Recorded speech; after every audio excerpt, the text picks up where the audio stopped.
मुस्लिम संप्रदाय में दो बहुत खूबसूरत चीजें हैं जो अगर जैन संप्रदाय के लोग अपना ले तो उनकी कर्म निर्जरा का सबसे बड़ा कारण बनेंगी। दो बहुत खूबसूरत बातें मुस्लिम संप्रदाय में क्या है महाराज?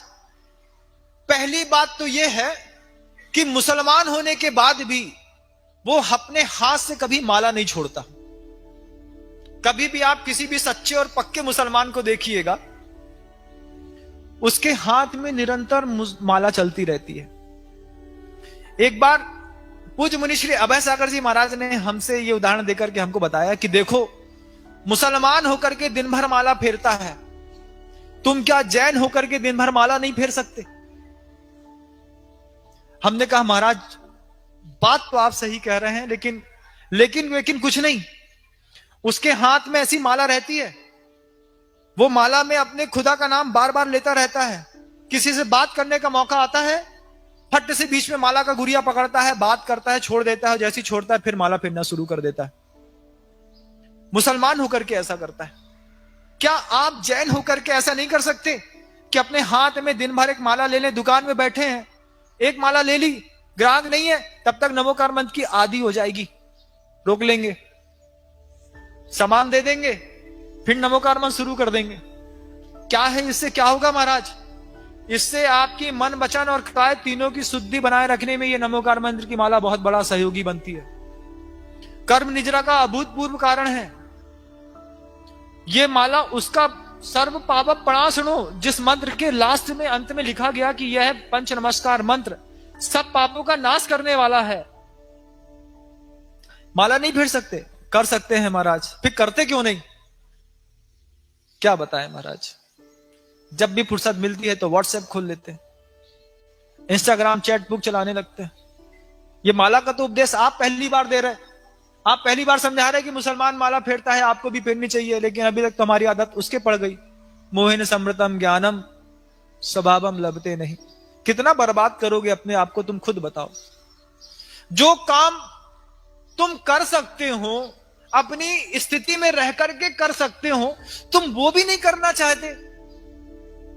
ये मोह है, अज्ञान है, वासना है, क्या है ये? बोले ना ये मोह है, ना अज्ञान है, ना वासना है, ये तुम्हारा नैतिक स्तर का जघन्यतम अपराध है। और दूसरी एक बहुत खूबसूरत बात है मुस्लिम संप्रदाय में बंधुओं, वो ये है कि उनके यहां उनके मौलवी आए या ना आए, साधु संत उनके आए या ना आए, कोई प्रवचन सभा हो या ना हो, उनके यहां एक तबलीगी जमात चलती है। क्या करते हैं उन लोग? 4, 5, 6 लोगों का ग्रुप बना लेते हैं और ग्रुप बना करके, मान लीजिए उनका प्रभाव उनके नगर में है, तो वो अपने ही नगर में उन मुसलमानों के पास जाकर के बात करते हैं, आदाब करेंगे, बात करेंगे। अरे आप बहुत दिन से नमाज में नहीं आए, आप बहुत दिन से जुम्मा की नमाज आपने नहीं दी, बहुत दिन से आप कोई तकरीर पढ़ने नहीं आ रहे हैं, आयत सुनने नहीं आ रहे हैं, आपको आना चाहिए। तो 4-5 लोग इकट्ठे हो जाते हैं और एक एक घर में एक एक मुसलमान के यहां जाकर के उसको समझाते हैं, कन्वेंस करते हैं कि तुमको मस्जिद आना तुम्हारा फर्ज है, तुमको आना चाहिए। हमारे जैन संप्रदाय में किसी को फुर्सत नहीं है कि वो यहां पर किसी को उठ करके, भैया फुर्सत है, सामने वाले के घर में परिस्थितियां प्रतिकूल हैं कि हम जाकर के समझाएं, भैया थोड़ा शांति धारा कर लो, घर के अंदर आकर के अभिषेक कर लिया करो, पूजा कर लिया करो।